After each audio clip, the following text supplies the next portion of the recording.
Oat. No, Pat.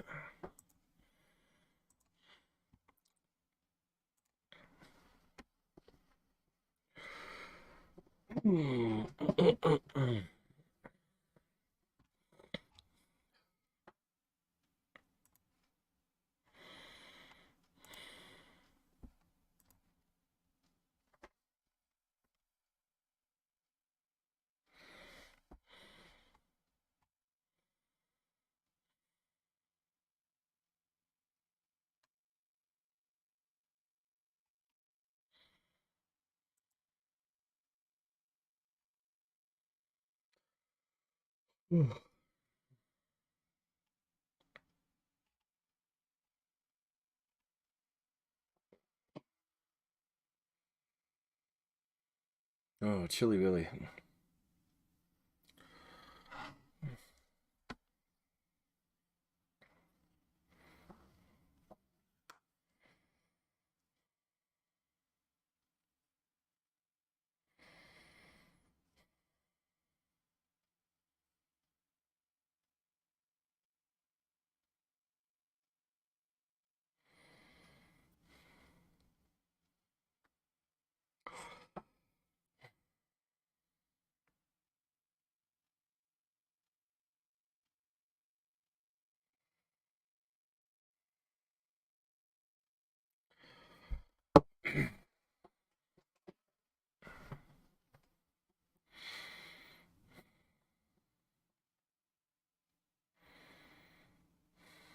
Oh, there we go. We got a few of you on there.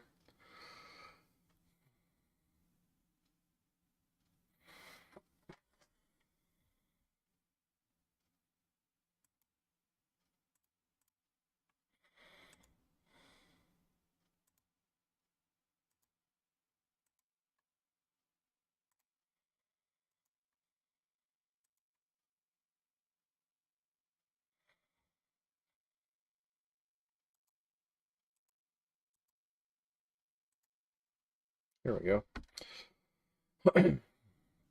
What's up? How's the weekend? Here we go. Week 12. Soon.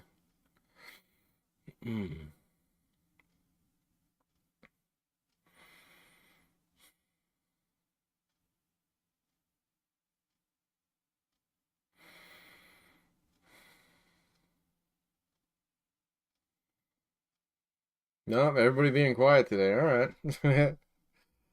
That's okay. So we've had a little bit of trouble with the stream in the last class, but it looks like everything's fixed now. So I hope that's the case. So yeah, it did go by fast. So I don't know. We didn't do any family stuff this Easter. Most of my family's still out of town. Uh, but man, it was a nice weekend. It was a really nice weekend, and there was a hey Sienna, how are you? It was an interesting weekend. I got my COVID shot on Saturday, and I was surprised how fast that was. It took me like 8 minutes, from the minute that I showed up there and went through their entire line and stuff. They were just chewing through people so fast. It wasn't even funny. No, I'm doing well too. Um, excuse me. Just a sec. But the entire process, they had it down to like an assembly line almost. And so I guess I'm feeling a little bit better about that. Although my mom got hers a couple weeks ago, so I was feeling good anyway. But we only got what 2 weeks left before we hit spring break. Then we're all online anyway. And so just as a note, here we are on the 5th, and so spring break is 2 weeks. Officially starts 2 weeks from today, and so I think this module 6, is due on the 11th. So you got another week to work on this module here. There's some grading left in there. I'll chew through the rest of that tomorrow. I did get through a chunk of it last week, though. All right, and so if you turned in something last week and didn't get it graded yet, don't worry. I'll get it cleaned up tomorrow. we are getting really, really, really close here to the end. And so we'll talk next Monday about the final paper. Now, I noticed like 2 of you have already done it, and that's fine. If you want to like jump ahead and knock that guy out, go for it. I think we've done enough in the simulation now where I've kind of I think some of you are definitely growing as leaders, and so you can probably work some of that in there, or at least you've come up with some things that you can question that would be appropriate in that final paper. But again, the final paper, use whatever you want from the class or outside experience or anything like that in order to answer those 3 questions. And just remember that one's due on the very last day of the class, which is the May 7th, which is a Friday. All right, so the semester ends on Friday, and of course graduation's the next day. And so, but understand that we only have 2 more in-class meets, and that's this Wednesday, the 7th, and then the next Wednesday, which is the 14th. This week, the 7th, we're going to do one last full day of the exercise, and then we'll wrap it up on the 14th. We'll be done with it, and we'll do a little, a little recap session on that one, depending on how quickly the day goes. But just make sure that you're doing, that you're keeping up with, I don't care how long it is, okay? So, if it's anything less than 5 pages, I say you're not trying, but at the same point in time, I've gotten 30-page manifestos. Whatever you submit, I will read it, okay? Just answer the questions thoroughly, and it's going to require that you think about it a little bit. But understand it's a reflective piece, too, so you don't have to do like any outside work on it. You just need to kind of explore. And the whole thing, you're not sharing it with anybody but me, all right? It's kind of going to be one of those things that hopefully it'll carry beyond this class. So I do have people come back to me after they've taken this class, like 6 months or in some case a couple of years down the road. Because I've been teaching the class long enough now. I've got some people who are well along in their careers after taking this class. So, it turns into kind of this thing where you can use it as a baseline, and then a couple years down the road when you're, in a leadership role and you're struggling with some things, you can kind of go back to that and rethink about it a little bit. Because you do need to do that as a leader. You need to take time for yourself. And that's not like Netflix couch kind of time stuff, although you need that as well. But what you do need to do is you need to you need to actively take time to stop what you're doing, slow down, think about what you're doing, think about what you're doing well, think about things that you've done that didn't work out so well, because that's going to happen to all of you. You're all going to have some instance in your career, hopefully earlier rather than later. And so if it happens later, that's usually, at the point in time where the outcome of that maybe is not quite as recoverable, but where you've made mistakes as a leader, and you need to think about, like, you just need to take time for yourself, all right, and really think about, take time to think about what it is that you're doing and how you're going about it. Because I think you guys, you're all, astute enough, and you've all been in enough situations at this point in time where you can kind of tell when you're working for somebody or working with somebody who's just kind of making it up as they go. I don't want you to be that person, okay? And so this paper is designed to help you with that.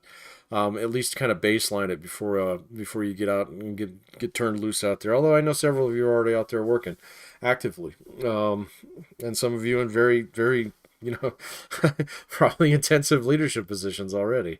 And so, maybe this isn't a fresh start for you in those cases, but it'll be a good opportunity for you to stop and think about, what it is that you're trying to do and how you're going about it. And that's kind of the crux of today's lecture too.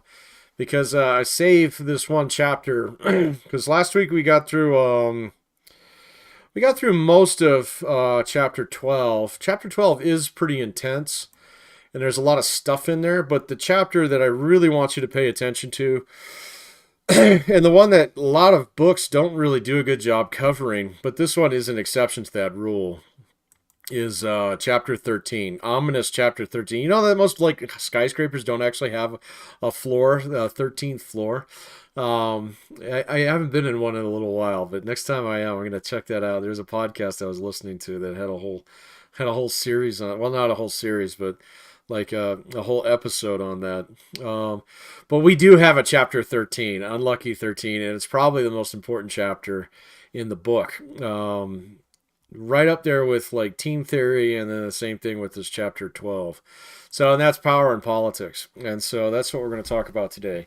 Now, when we're talking about politics, we're not talking about Republicans, Democrats, and libertarians and stuff like that here. No, no, no. We're talking about the way in which people go about solving problems without resorting to violence. All right. And so a lot of times people will say things like, "Oh, I don't like politics," and blah blah blah. As a manager, as a leader, you're going to have to do it.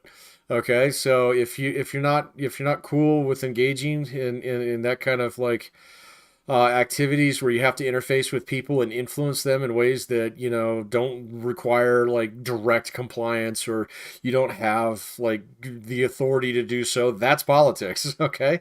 And if you're not comfortable doing that, then I would suggest that you think, like, okay, maybe rather than being a leader in an organization, maybe I need to be a really good individual contributor.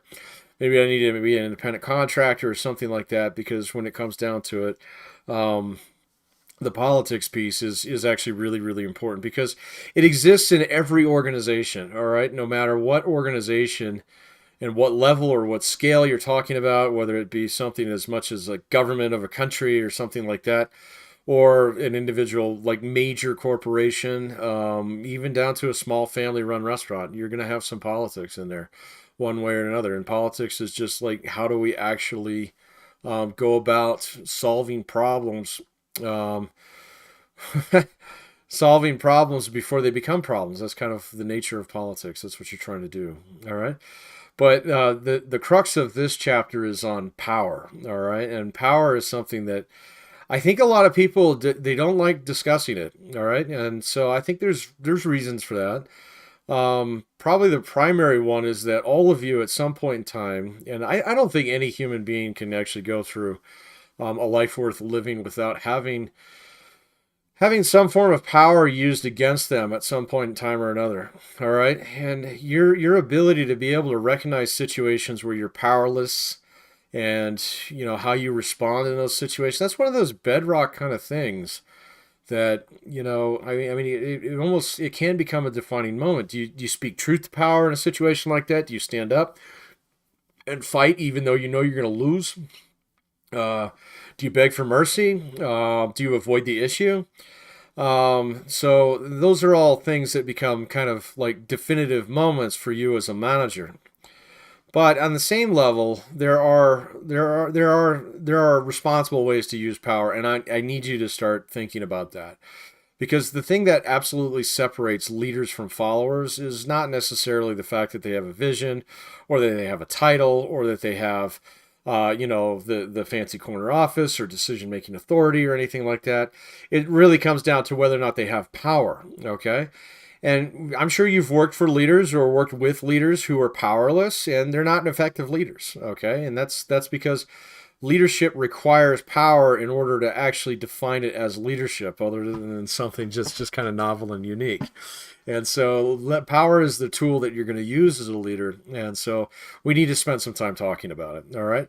And I like the fact that this chapter comes up a little bit later, and especially after we started the exercise, because now you can kind of see how power works, and you're going to start to recognize some of the things maybe that you've been experiencing, especially if you're in a situation like, well, what can I do about that? And sometimes the answer is nothing. Okay. But at least if you can understand why is it that you can't do anything about that, then it starts to, you can start to formulate a plan around that. Okay. And so there are always ways to influence individuals, and there are always ways to use power effectively. The question is, will you use it responsibly? All right. And in order to do so, you do need to understand what it is. All right. And so let's dive in here real quick if there's any questions. Oh, and we need a trivia topic today. What did we do last week? I think we did the NCAA. We did the NCAA tournament here last week. So if anybody's got a good trivia topic they want to throw out there for today, I am game. I am game for that. But anyway, here we go. Power and politics. So notice, look at this. We're getting really close to the end of this book. So that's a good thing. All right. Basics of power. All right. Meaning of power. Understand how it kind of positive and negative effects. All right. Things like that. Hockey. You want to do hockey? Yeah, we can do NHL hockey. Sure. So yeah, actually hockey season. Oh, we could do baseball too. Baseball started up. Maybe we'll save that one for next week. We don't want to get too sports centric. So maybe we should do something in pop culture too, or something like that. Just because we did sports last week, but if all else fails, hockey is okay by me. But anyway, here we go. Let's talk about power. Power is simply the ability to get things done the way that you want them done. All right. That's a very, very common way of actually looking at power. But there are other like more responsible ways to look at it as well. All right, because you could use that same thing as leadership. You could just substitute power for leadership right there. And it's the same thing. All right, but really, when it comes down to it, power has like there's a way that I want you to think about it that's a little bit different than what you're going to see in most books. Game of Thrones. Oh, we could do Thrones. I think we did say we were going to do Thrones before. Oh man, that one's tough. All right. Anyway, we'll make a game time decision here in a couple minutes. But Nick, you did speak up first, so maybe we do Game of Thrones next week, unless I said that already. I can't remember. So, but anyway, the way that I want you to think about power is the opposite side of the same coin, and on the other side of the coin is dependency. Okay, power and dependency are closely related to each other because basically, if you want somebody to do something the way that you want it done, they have to have a reason for wanting to do it your way. So there has to be some kind of dependency there. All right, and so you see this in every relationship that you'll ever have. You'll see it in all the different setups that you see on the job. Regardless of like, what the org chart says and stuff like that. There are certain people in the organization who are dependent upon other people getting things done. Whenever you find dependency, you will also find power. Okay. And so this is why there are some things that you have to like think about power on a more fundamental structure or on a fundamental level rather than just looking at what's presented to you. Okay. So if you have an organizational structure and Bob is your manager and Bob technically has authority over you, well, Bob might have authority over here, but he might not have any power over you. Say you're an accountant, you're a CPA or something like that. Your job is easily changeable. You can jet anytime you want. And at the same point in time, you have recruiters who are calling you left and right. And also on top of that, Bob's boss, Nancy, is the one who really calls all the shots. And so if you really need a decision made, you don't take it to Bob, you take it to Nancy.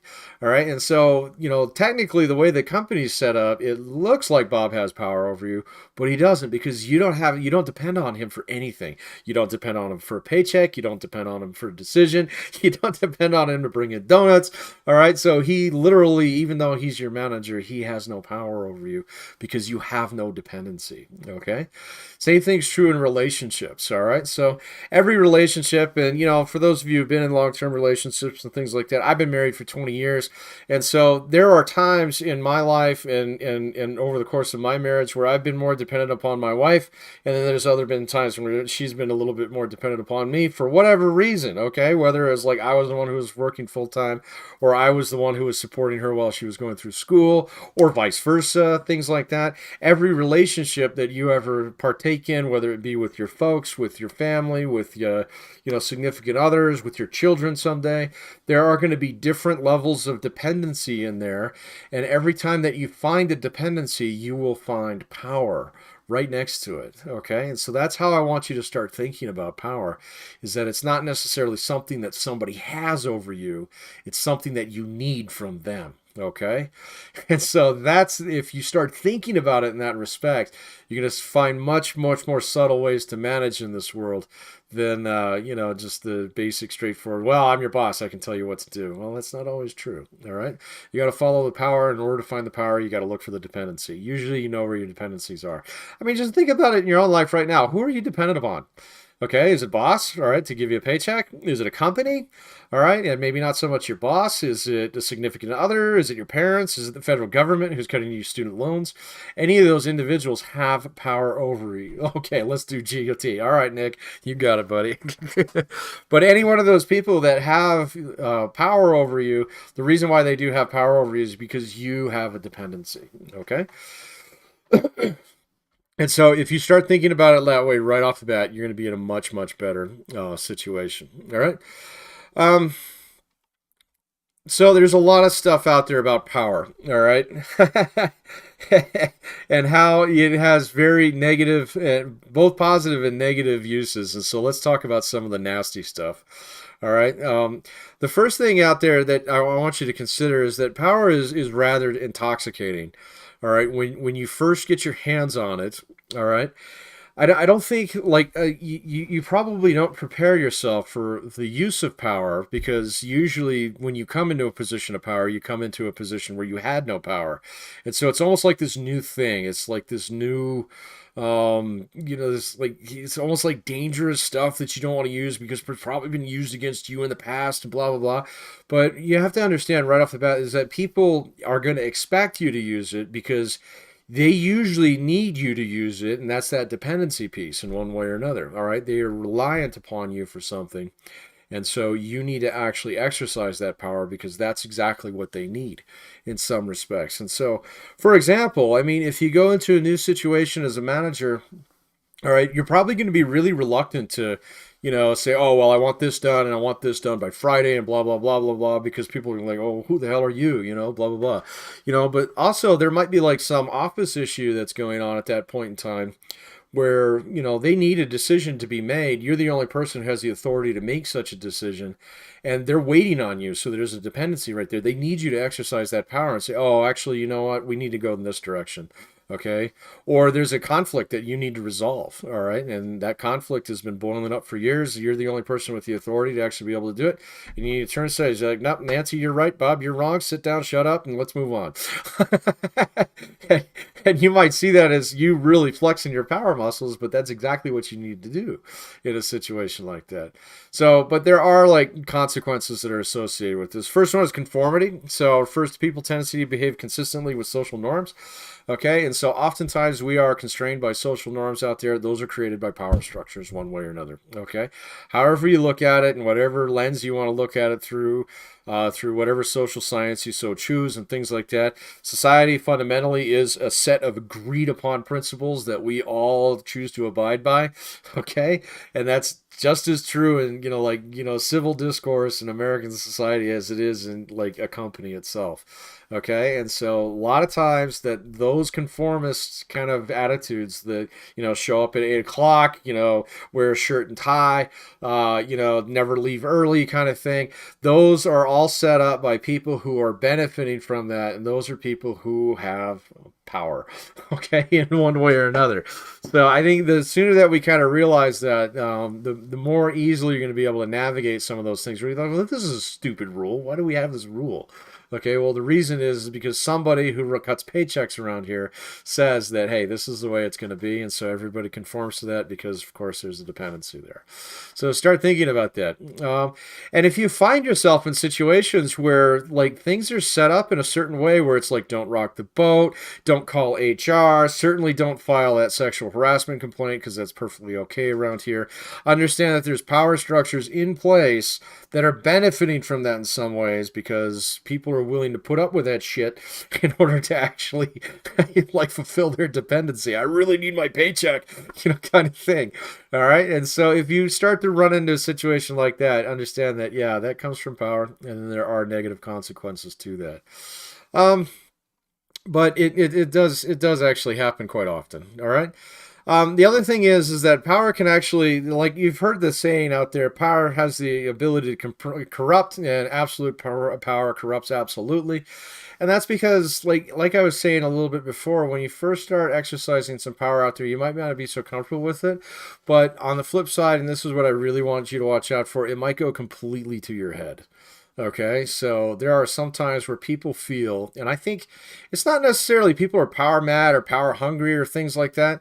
It's just that I think most people operate off a deficiency of power, which means that they're in a situation for a long time where they feel absolutely powerless to change anything. And, oh my God, if I just had a chance, I would make the world right, whatever that means, whether it's with my friends and my family or my job or, you know, whatever, okay? And then you give somebody a little bit of power and they just realize that it's like, oh my God, I can actually do these things now. And so you hand them this hammer and they just run around, they smack every nail that they can find, all right? And honestly, I'm going to be really blunt with you, all right, on this one. You are all very susceptible to this, as am I, all right? And it's just where you are in your life and whether or not you've used it before. But also, it has to do with maybe the way in which you were raised. If you were raised in a really oppressive household, where dad was the person who always decided where we went to go eat, and I had to sit in a car seat until I was 12 years old, kind of thing. And so maybe you're coming from that kind of power deficiency. But what happens in some of these situations is I don't think that you often realize what you're doing. Okay, and so even in this exercise that we're playing, I'm remembering an instance about 2 or 3 games ago where a couple people got their hands on a really potent set of tools, and I'm not going to spill too much because I don't want you guys to do this when we're still playing. But they just went nuts with it. They just went absolutely nuts, and they wrecked everybody. And everybody was kind of looking around, and they're like, "What is going on? I had no idea you were capable of this." Okay, and I mean, yeah, it's just a classroom exercise and kind of thing, but I'm going to tell you, there's a couple people that I've seen them actually after this one. They hit me up for recommend. Hey, I want to be a manager. I'm like, you need to think about that a little bit more before you go do that. Because, I give you a couple power tools and you decided to start drilling holes in people, So you do have to be a little bit more careful with that. And that actually comes from a long line of literature out there, starting with the Milgram studies. If you haven't heard of this one, this is a famous one where they put 2 people in 2 different rooms, and one person was supposed to ask another person questions. If that person got the questions wrong, they were supposed to zap them. Now, of course, this person was an actor, and so this person didn't know that. But then they had, the actual evaluator, all right, who would tell this person is like, okay, they got it wrong, zap them. And this person, just based upon the fact that they had some kind of expert authority or some perceived power or something like that, this person felt that it was okay to do that and would actually administer lethal amounts of electricity to somebody else. Now, this experiment these days is completely illegal. You can't do things like this anymore. But it also illustrates the fact that sometimes people, when they have power, they don't realize that when they use it against people, it has dire consequences, or it can. And just because someone says it's okay doesn't mean you should do that, all right? And so, like I said, there are some things out there. And then the other famous one is the Zimbardo, the Stanford prison one, all right, where guards went basically bananas for a couple days just because they were given a little bit of authority and a little bit of, LARPing there and a professor who was, oh, questionably interested in the study, shall we say. You saw some people can go completely off the rails with that one too. And so that's one of the negative consequences of power that you do need to watch out for, is that you might not be able to handle it if you're not recognizing what you're doing. All right. Now, I don't want you to say okay, that means I'm not going to use it, because okay, so you get in a shop class the first day, you say, oh, I'm never going to use a table saw. Well, then you're never going to make this thing, okay? You have to learn how to use that responsibly. Otherwise, you're not going to be able to do some of the things that you are capable of. And so you do need to engage with it, but you do also need to respect it, okay? And be careful with that. All right. And there's a movie on this one that came out a couple years ago. The movie's kind of, it's interesting in terms of how it actually explains it, even though parts of it are a little bit embellished and things like that. But, the whole Stanford prison experiment is one that, it completely changed the way that we do research. We are not allowed to do research like this anymore for good reason. So, and a lot of that has to do with power and dependency, because graduate students are particularly dependent on certain professors, especially in professions where they're looking to go on, get their PhD and get a letter of recommendation from a guy who teaches at Stanford. Okay, so I don't think they thought this one out very well. So we already talked about that, all right, and power and dependency relationship between the two things. Let's move on and talk about power bases, but first, let's go do some Game of Thrones here. 5 sources of power. Yes, that's what I want to talk about. All right, here we go. Game of Thrones. Man, I haven't seen the series in a while. And I don't even think he's written the next book still. Has he? I don't even think so. I think he's still like 3 or 4 seasons behind in terms of the book. So, oh well. I think yeah, HBO probably just eventually got to the point in time where they're like, screw it, let's just write it ourselves, and that didn't work out. So here we go. Let's see what we got. Um, let's start out with an easy one. What is the name of John's direwolf? What is the name of John's direwolf? That's a good place to start. You know that. So that's episode 1, season 1. So now what is it? That thing shows up a couple more times, like 5 seasons later. So Game of Thrones, Jon Snow's direwolf is named what? Easy breezy. Good job, Katrina. You got it. So, Ghost. Yep. Oh, you beat David by a millisecond there. Good job, Katrina. You got it. It is Ghost, of course. So, why was it Ghost? Because it was the white one. It was the runt of the litter. And was what? One of the only 2 to survive? Wasn't it Arya's got humongous and didn't see it again until season 7? I think it was like the size of a bus. All right, let's talk about power bases. All right. So the first thing that I want you to consider about power is, number one, power always follows a dependency. And number 2 is that dependency comes in several different flavors. Oh, that's okay. So give David the points. All right, David. So you've been gifted the points. So thank you. I mean, it's only $10, so it's fine. So we're at 10 points, not $10. So I'm not giving out monies. So. But anyway, let's talk about the different power bases out there, because understand that the power is a dependency, but then that dependency comes in several different flavors, all right? And some of them are better and more effective to use than others, all right? And so power bases is something that's been around for a long time. French and Raven, all right, who were political scientists, if I'm not mistaken. But this is just, it's got a little bit of just like unanimous consent among most social science researchers that, they pretty much nailed this one in terms of power. All right, so here we go. There are 5 different types. We have legitimate power, reward power, coercive power, expert power, informational power, and referent power. Okay, so was that 5 or 6? I thought there was 5. 1, 2, 3, 4, 5, 6. All right, they're giving us 6. These 2 are pretty much the same, but we'll talk about the slight difference between them here in just a sec. So the first one is legitimate power. All right, and legitimate power is usually what we think about when we're talking about power.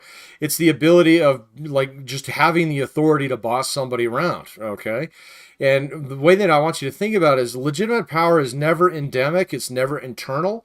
Okay, it is always external. It's exogenous. It's something that somebody else has to give to you.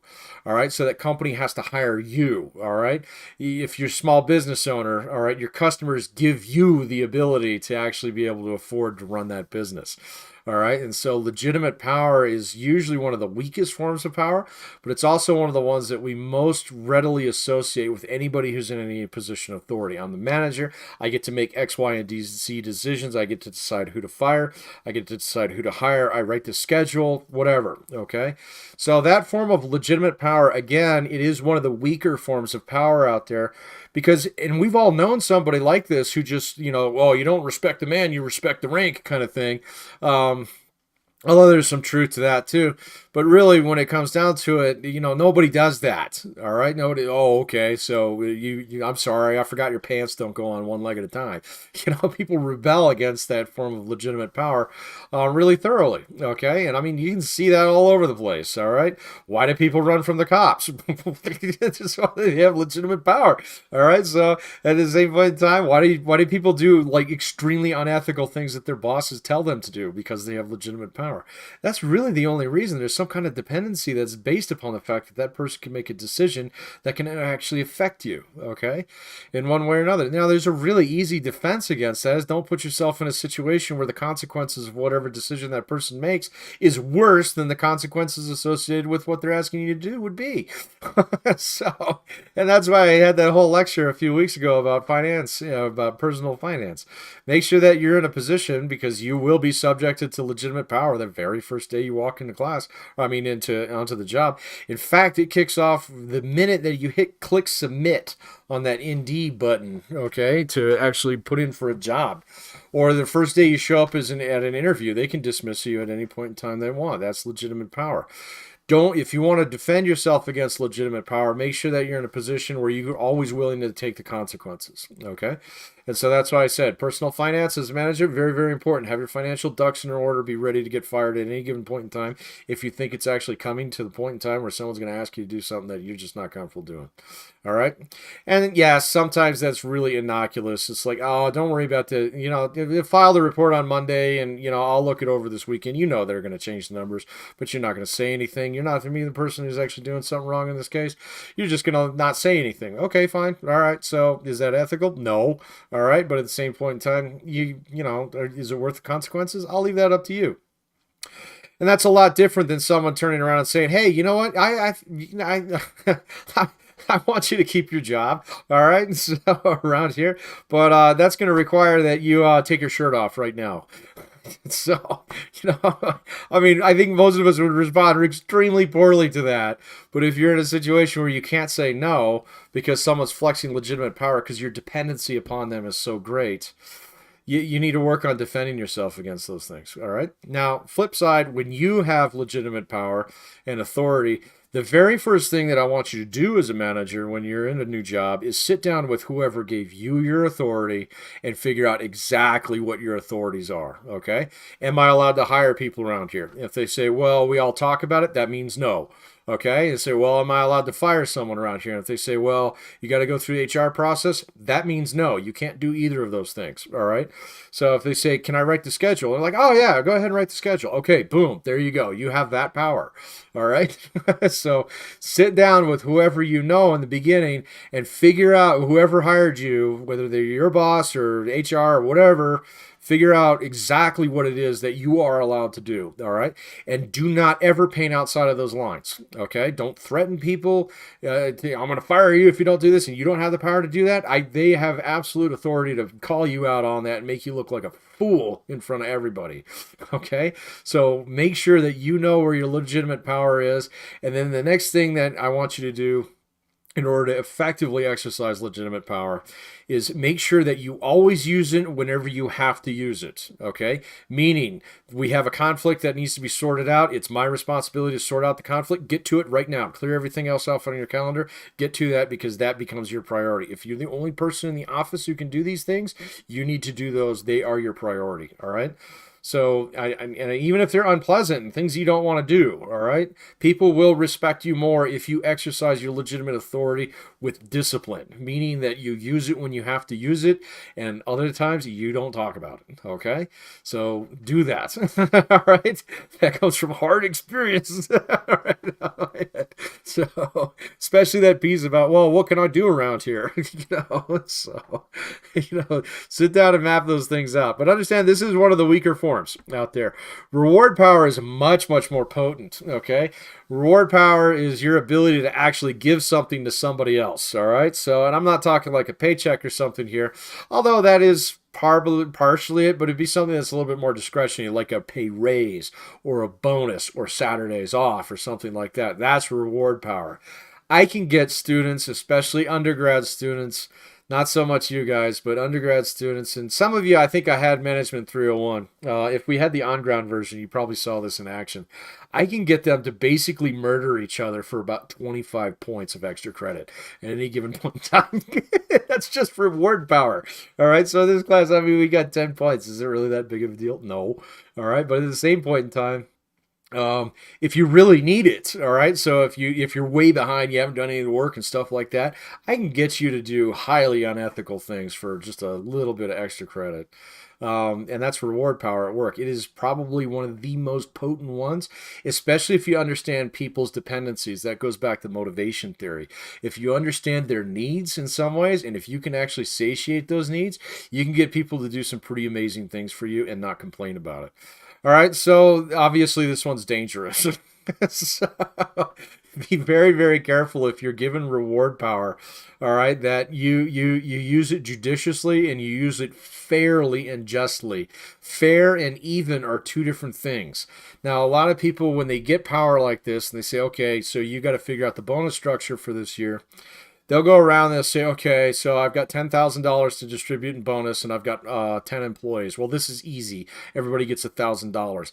Be very careful not to do that, okay?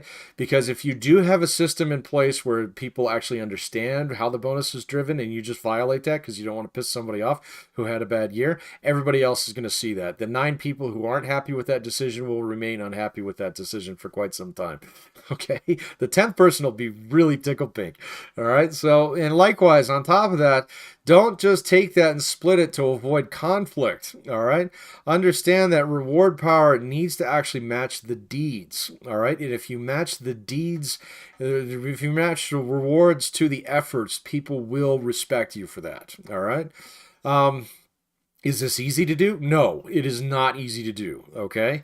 So it is very, very easy to get in trouble on this one because you will not know all the nuances. You will not know all the little efforts, the unseen efforts that people put in. And really, when it comes down to it, I would be very careful about using reward power in any situation where it's not, where the stakes are really high. Okay.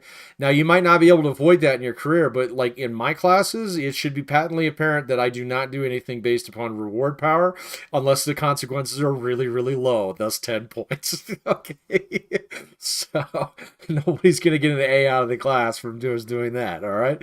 So, and the same thing, I would do the same thing on the job too. All right. So if I had, there were a couple of instances where I did have to either decide things like raises or promotions. Particularly, I haven't run into the bonus one too much where it wasn't like a holiday, like a Christmas bonus where it was kind of like, okay, everybody does kind of get it. But more so along the lines of like, of promotions. I knew that in 6 months I was going to have a supervisor slots coming up. I knew I had 4 or 5 people who were interested in it. And so I made it very clear about what my expectations were. I told them, I'm going to hire this one internally. It's going to be one of you 4 first. If none of you pass muster, then I'll reach outside. But I need you to make sure that your shifts are doing this, this, and this, all right, before I even consider you for this. And guess what? That flushed out 3 of those 4 right off the bat, made it an easier decision. Everybody was cool with that decision afterwards because that wasn't one person who was able to accomplish the standards that I put out there. So do things like that, okay, rather than just like, oh, yeah, look at all this money that I have for bonuses. Oh, I like you. There's 50 grand. Don't do that. So, because reward power is really, really powerful. Okay. So, but this one is fun to use, and so don't fall into that trap. It's fun to actually like reward someone for doing a good job. And I'm not talking like high five good job. I'm saying, hey, you did a bang up job around here, and these are all the ways in which you helped me, and I've got this big pot of bonus money here, and I want you to have it. That feels so good. So it is a little intoxicating. Be careful with that one. All right, so this one's very, very very, very potent. You can get people to do some amazing things with this one. It is very dangerous for you to use. All right, so be as judicious as possible, or lower the stakes. All right, so like I said, yeah, 10 points on a quiz, no big deal. All right, same thing. I would dish out like assignments, work assignments, and stuff like that. There was one place where I worked at where we had indoor and outdoor operations. So if it was a nice day and I had a couple people did a good job for me, I'd be like, hey guys, grab your coats, go outside. So it's a nice day out there. And likewise, the flip side of this, which is coercive power, your ability to actually make somebody do something. All right. And so, yeah, so I had a couple people piss me off. It's a crappy day outside. Grab your coats. You're going outside today. That's coercive power. All right. So let's talk about that one here real quick. And then we'll do another trivia question here. But coercive power is basically just the flip side. It's your ability to actually compel somebody. The way that you compel people to do things is not by like, well, do this or else. It's by making sure that they are clear on what they will lose if they do not comply. Okay? And so that's how I want you to see it, as the flip side of coercive or of reward power. Coercive power, reward power is your power to give. Coercive power is your power to take something, to retract something back. Okay? Now, this is the one that most people don't like to use, and it's the one that every last one of us on the face of the planet, we do not like it when this one is used against us. I mean, unless you're a sadist in some ways, there is no way that you like getting, punished on the job, or, beat up on a test, or, kicked off the team or something like that. None of those things feel good. But at the same point in time, this one is almost as potent as reward power. Because and you'll see managers who operate using almost exclusively coercive power because it is hands down the easiest one to use. All right, nobody's going to get upset if you use it against somebody as long as that somebody's not them. Okay, I mean they might a little bit. Well, Pat was really unfair to John. He was only 2 minutes late, and Pat, gave him a whole week off. I mean, you can be mad about that, but fundamentally, you're not going to react to it the same way as if I bonus him and not you. Okay, and that case, you're going to come and kick in the door of my office and say, what the hell, man? All right. So in the other one, you're going to keep your head down because you know that I'm capable of doing this. All right. And so coercive power, like I said, it's the one that nobody likes to have used against them. Here's the rub and the part that you're not going to like. You have to use this every now and then as a manager. This is legitimately how you back up this. Okay. So if you have this and you don't flex it responsibly, you're going to be forced to use this. All right. So meaning that if there's a conflict that's going on in the office and you don't use your legitimate authority to actually resolve that conflict, eventually you're going to have to compel somebody to do something about it. All right. And that's not fun to be. All right. So some managers, like I said, it's easy to use, especially if there's great power distance between the employees and the manager. But it's really kind of a peanut butter and jelly way to manage. All right, and you're going to run into bosses like that in the future. Just they scream and holler and rant and shout and threaten, and people do what they want. Because they don't want to be screamed or threatened or hollered at anymore. All right, that's coercive power right there. This is not a sophisticated way to manage. All right, but again, the rub is every now and then you do have to use this. All right, because people need to know that you are capable of it, especially in situations where they're starting to question your legitimate authority, and you have someone who's questioning you every day. They're just speaking up in the middle of meetings. They're interrupting. They're openly questioning your competence in front of everybody else. You need to go and take that person and sort them out and say, you need to knock this off now, otherwise this is going to happen. All right, and that's the problem with coercive power is oftentimes people try and use it when they don't actually have it. And so that's why it's really important for you to go through those steps with your boss on legitimate power and authority to know where your legitimate power is, so that if you actually do have to flex coercive power, you're not making threats that you can't back up. Never, ever, ever, ever, as a manager, make a threat that you can't back up. Okay? If you have an employee who's smart enough to see through your bluff, all right, you're going to be in a world of pain, all right?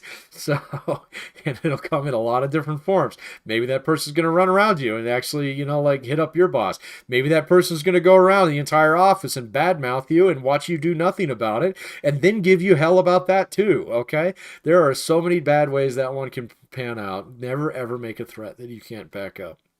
And likewise, if you have someone, the defense against coercive power out there is to not have anything that they can take away that's so sacred that you'll do something highly unethical in order to preserve it. Same strategy works on this one as it does with legitimate power. That's because they're so closely related. So you have a boss, he tells you do this or else. You say like, no, I'll take the else. What do you got? Sometimes people respond to that with like, oh. And sometimes you get the or else. So one of my jobs, it worked out that way. Proudest day of my entire career, with the exception. Well, no, there's been a couple, but that one was the day where I came home with a big old grin on my face, and it was definitely worth it. We can talk about that sometime if you want to, but with coercive power, again, just remember on your level, make sure that you don't have to be comfortable using it, but you do have to be capable. All right. Make sure you know where your authority is. And at the same point in time, if someone's trying to use this against you, just make sure that you don't have anything that they can give you that's so valuable that if they took it away, it would be the end of the world for you. Be very, very careful about that, especially in your personal relationships. This stuff applies outside the office too. Okay. All right. Game of Thrones. Here we go. Man, I could just blather on this stuff all day, but we're gonna wrap this one up with just a little bit more here. Let's see. Ah,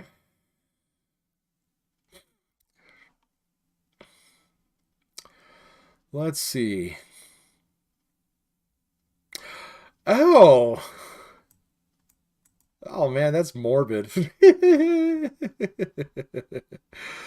Oh, let's see if we can get this one though. I'm kind of curious. How many fingers did Stannis Baratheon chop off Sir Davos's hand? How many fingertips did Stannis Baratheon chop off Sir Davos's hands? This one's actually an important plot point.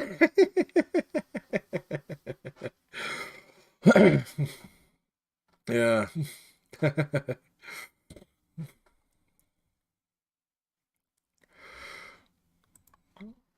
Yes, you got it, Katrina. Oh, wait, you're answering and then you're dishing them out to other people. So, but actually, you got a question mark behind it. I shouldn't have said anything there. But yes, the answer is four. Ashley, you got it. It's four. So, we'll give that one to you there. So, just because you didn't have the question mark behind it. So, it didn't seem quite so uncertain there. You just totally baited me an answer. Yeah, that's absolutely correct. Oh, wait. I'm asking the questions around here. So, anyway, let's move on. So, good job, Ashley, on that one. It was four. Um, Here we go. Let's do. So there's three different types of power that are a little bit more. Well, I'd say they're a little bit more effective, but one of them is one that I want you to be careful with, and that's this one right here, expert power. So expert power comes from knowledge and skill, and so basically you're the person in the room who knows the most. And unfortunately, I think a lot of people reach this one when they don't actually have the guns to back it up. Okay. So being an expert doesn't necessarily mean that you really know exactly what you're talking about. Yeah, it doesn't exactly mean that you know what you're talking about. It just means that maybe you've gone through the motions or you've done some things in the past, but it assumes that things haven't changed in some respects, and so that you actually do have that kind of expert power to back things up. Now, I'm going to be really, really brutally honest with you here. And I mean, I typically am, but this one is definitely true. You are not going to be the expert in the room when you graduate with an MBA, okay? If you are in the accounting program and you go on and get your CPA, you're a half expert, okay? You're still going to be outranked by any other CPA who walks in the room. And if you're like an MBA student who doesn't have the CPA, and things like that, you are going to be massively knowledge outranked by employees who've been there for a long time, by folks who have a lot of experience in that field, by any attorney who ever walks into the room. So by any banker out there, so who he's like fundamentally knows your business inside and out. And quite honestly, I see some people who like try and graduate with an MBA and they say, "Oh, I want to go do consulting." It's like, well, you don't have enough gray hairs to do that. I mean, I've been teaching for 10 years and I was in industry for over 20, and I only started consulting like 2 years ago, 3 years ago. All right.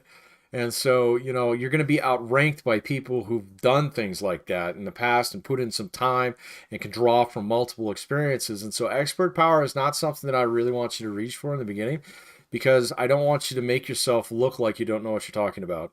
Because that's the number one thing that happens in these situations. And I see it happen with, well, so my wife's an attorney, and I see it happen with attorneys all the time, where someone tries to talk about some aspect of the law, and they get completely shut down by somebody who actually does that for a living.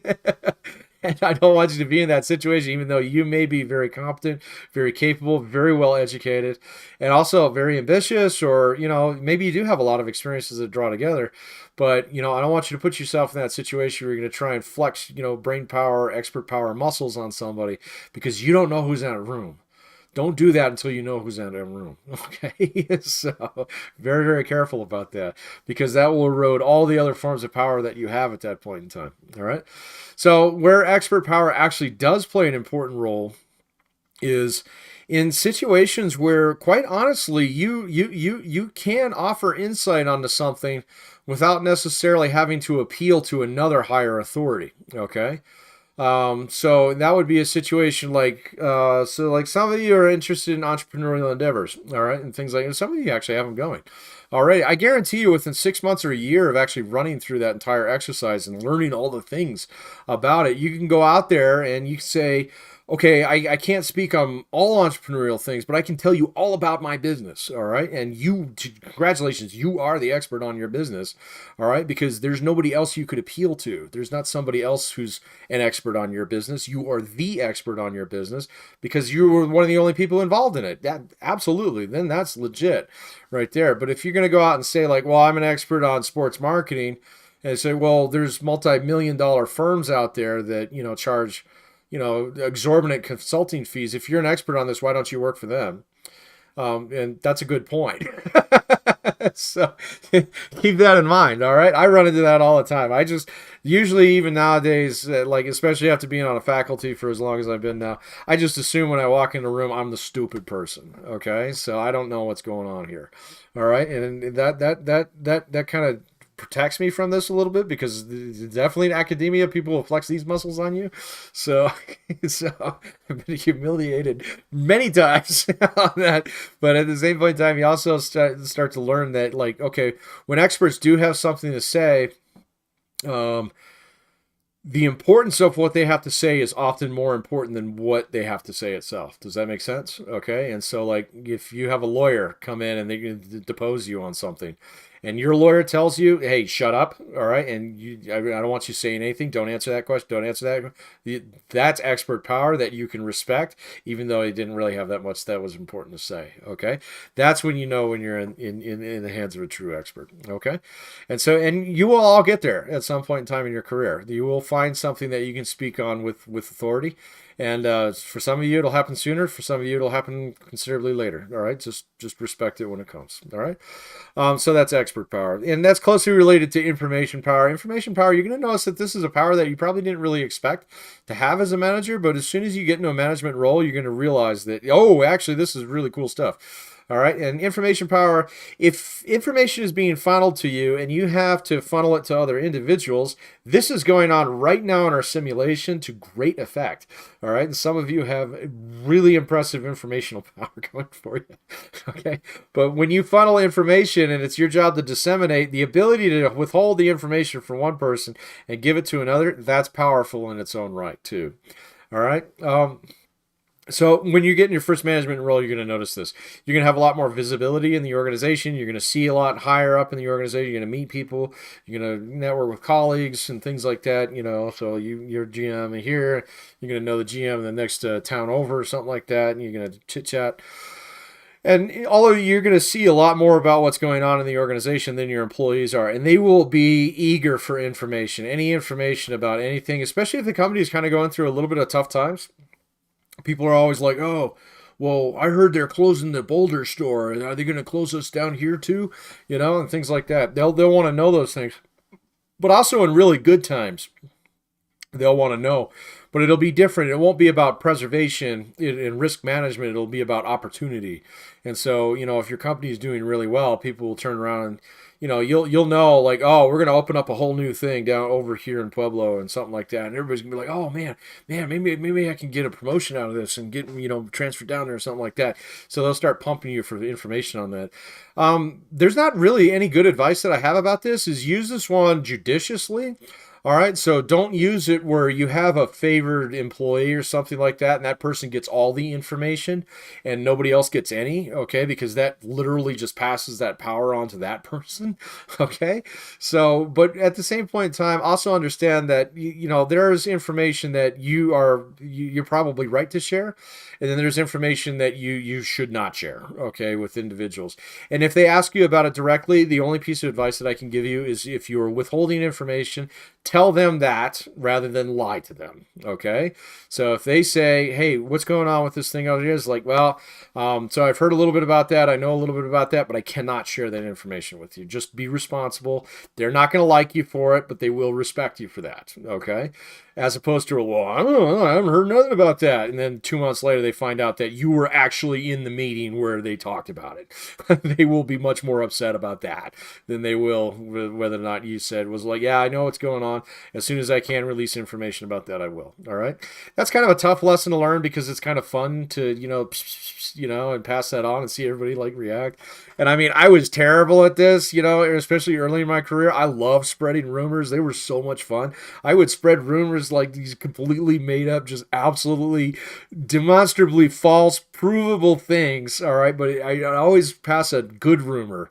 Rather than a negative rumor, because the good rumor was always like, oh, well, they're going to expand business by this much.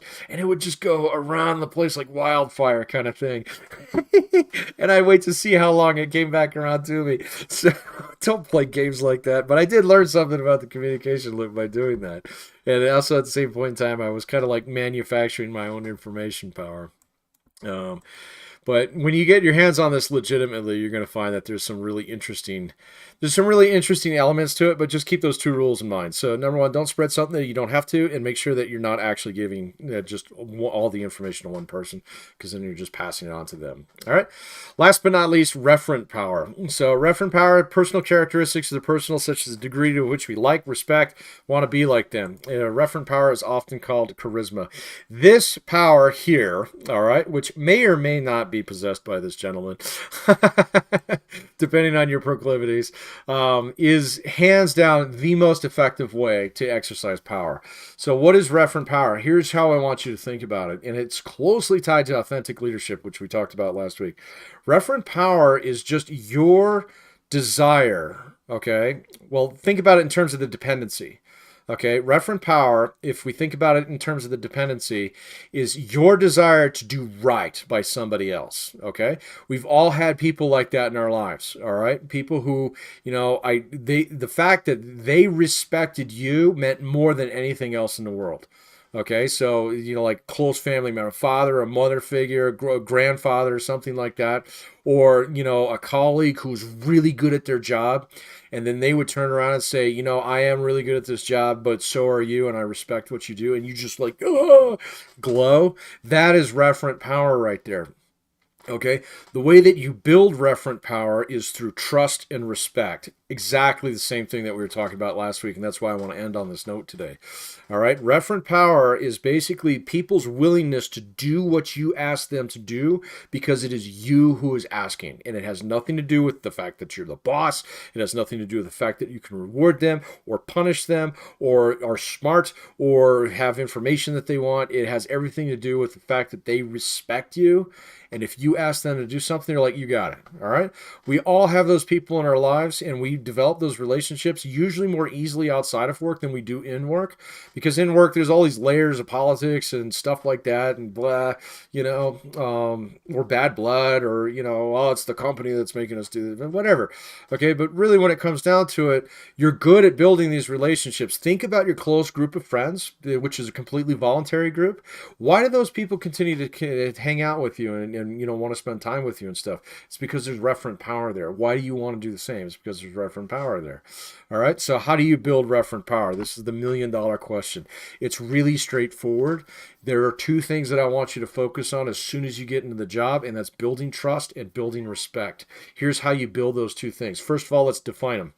Trust is just your ability to predict what somebody else is going to do. I want you to think about it in those simple terms. All right. So if you can trust somebody, it means that you know how they're going to react in certain situations.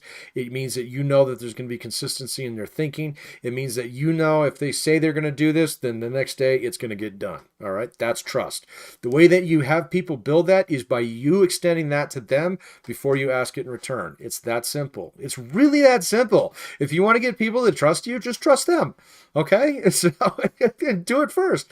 So, and this is great with your employees. All right. It's very easy to do, especially when you're a new manager. This is one thing where you have an advantage as a new manager. Okay, because you can go in there and, your boss will be like, oh, make sure everybody gets this done by Friday, and then you go out to your employees and you don't say like, well, make sure you get this done by Friday. You ask them, you say, can you guys get this done by Friday? They're like, oh, yeah, we can get that done for Friday. Awesome, sweet, I trust you guys. And you just say that. And next thing they're like, what? And then, they'll do it by Friday. And you're like, sweet, I'm glad I trusted you guys on that one. You don't go out there and say, oh, I was testing you. You just say, hey, you got it done on Friday. Awesome. Thanks, guys. So then the next week, your boss says, oh, make sure they get it done by Wednesday. And you go to your guy and you say, hey, can you guys get this done by Wednesday? I think you can. And they're like, yeah, I think so. It's like, all right, I trust you. Get it done by Wednesday. Let me know how it goes and how I can help. Next thing you know, they're going to trust you like crazy. All right. And the same thing's true is if you say certain things like, hey, if you do this, I'm going to do that. Make sure you do whatever that is that you promised to do. All right. Make sure that they see that. And next thing you know, you're going to just have trust in spades. Okay. And with trust comes that referent power because then like if I have a trusting relationship with my employees and I have this big BFD kind of project that comes up. All right. And I got to pull my best 2 or 3 people, all right, off the line or whatever. And I got to look at them as like, look, I need you to do this project by Friday. I'm in a real bad spot here. Can you help me out? All right. And because you have that referent power, they will move mountains for you at that point in time. All right. That's how you build that. But you got to keep maintaining that trust. Does it mean you're going to catch some knives in the back? Yeah. Okay. Yeah, it does. All right. It means that sometimes employees will be like, oh, Pat's stupid to trust us. Let's do this instead. And your boss is going to take a big old knife and stab it right in your back, and your employees are going to do the same thing. And here's what you do in a situation like that: you wear them with pride. You wear them with pride. That's all you do. It's like, you guys got me, huh? Yeah, that was pretty cool, wasn't it? Are we going to do that again next week? The next thing you know, they'll stop doing that. They'll stop doing that because they'll see that you're earnest about things. And so that's how you build referent power. Yeah, and that translates into respect. And respect is very simple. It's just somebody's willingness to do what it is that you want to do. They're going to defer to your opinion, defer to your wishes, whatever. Think about anybody that you've respected in your life. If they came and they asked you to do something, you'd probably do it. That's respect. That's deference right there. It's like, yep, I'm not going to fight you on this. We're going to totally do it. So as opposed to someone you don't respect. So you have someone you don't respect, they're lazy, they don't take care of the car, something like that. They call you up, oh, the car battery's out. Good. Can you come give me a jump? It's like, nah, man, I've already done this like 3 times in a row. I'm not going to do this again. So there's no respect there, so there's no deference there. Does that make sense? And so if you actually defer to your employees' wishes when you can, okay, they might say certain things like, "Hey, you know what? We're all done today. Can we get out of here a little early?" It's like, "Well, I don't know. Can you?" It's like, "Is that gonna, come back to us on Monday anyway?" Then, no, actually, it'd be okay. Yeah, sure, go ahead. Next thing you know, people are like, "Oh, wow, that's cool," and then they'll do things for you too. That's how you build referent power. It takes practice, but at the same point in time, if you follow kind of the path of authentic leadership in some respects, where you just kind of be who you are, all right, and let people see, the qualities in you that are positive, the ones that are negative, just basically being human, all right, because we don't follow robots, we follow human beings. If you're that person, if you extend trust and respect to people in the beginning, you'll be just fine, all right? And so keep that one in mind because this stuff, it takes a little bit longer, all right? This one, you'll get it right the minute you walk in the door. Same thing with this one and this one. You get them right in the door. Those are the tools that you'll probably reach for first. I want you to put those back in the toolbox, and I want you to start using this one right the very first day you get on that job. The very first day, because if you start wielding this one, you won't need to use these. Okay, and people don't. They'll respond much better to this one than any of these other forms of power out there. All right, and just think about people in your life who there's just something about them, and I almost guarantee that you respect it, and that you'd follow, and that you do for them. I almost guarantee you there's some level of like mutual respect there that maybe you hadn't really thought about, but that's how you build that kind of respect in the long run. All right. And so, yeah, use that, not the other stuff. All right, here we go. Let's go ahead and cut this one off here. We're a couple minutes over. Well, actually, no, we end at 5:20, but that's okay. I try and keep these down to about an hour. And so let's give you one more Game of Thrones thing here. Oh, that one's easy. We're not going to do that.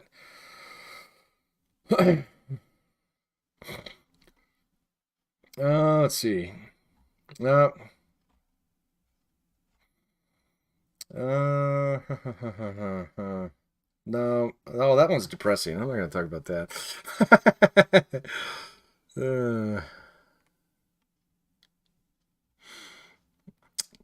Oh my goodness, there are a lot of these.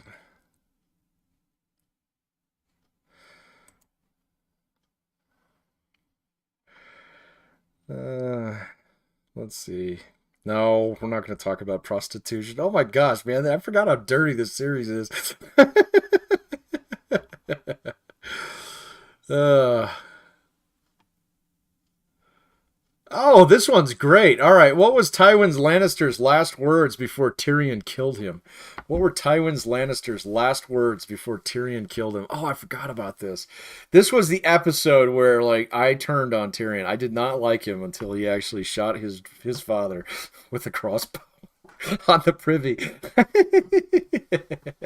What were his last words to his son, though? Oh, this was heartbreaking, but well deserved. Hmm. I just remember that one. Oh, let's see. Oh my goodness, there's a lot of websites here. You are no son of mine. That is correct, Sanjay. So you are no son of mine, and thump. It's just like the look of shock on that guy's face. It was like, well, what did you think was going to happen, man? So you don't. You're not the one with any coercive power at the moment. All right, folks. That's all I got for you today. If you got some free points, email me. Let me know what you want. We only have a couple left, but if you're missing one or two from behind, that's fine too. We can use them for those as well. But we will be back on Wednesday with a new we'll be back on Wonder on Wednesday and back in class as well. And so whichever one works for you, that it's kind of working out really well, but we're only going to have one last full day left. I promise that we'll have a couple other rando events that occur in there, but also at the same point in time, you're going to have to start setting up your company in a way where you're going to pass it on to the next group. All right. So think about what you've done, where you want to go, and what the team will say about you when they get it from you next time.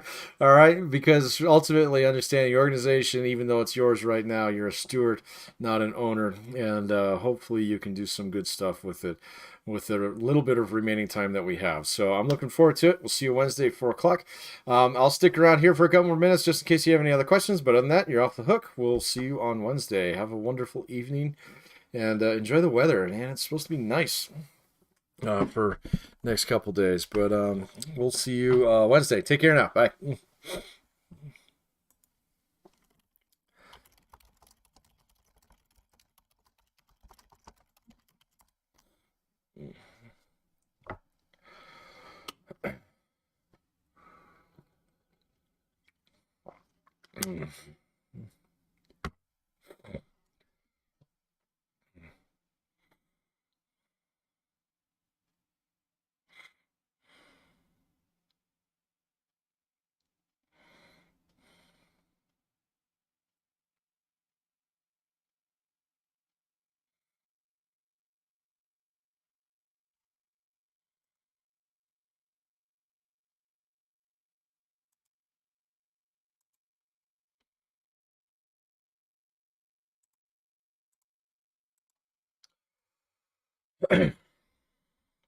Steve Jobs. All right, guys, we'll give it about 30 seconds here. Got any questions? Ask them. Otherwise, we'll see you soon.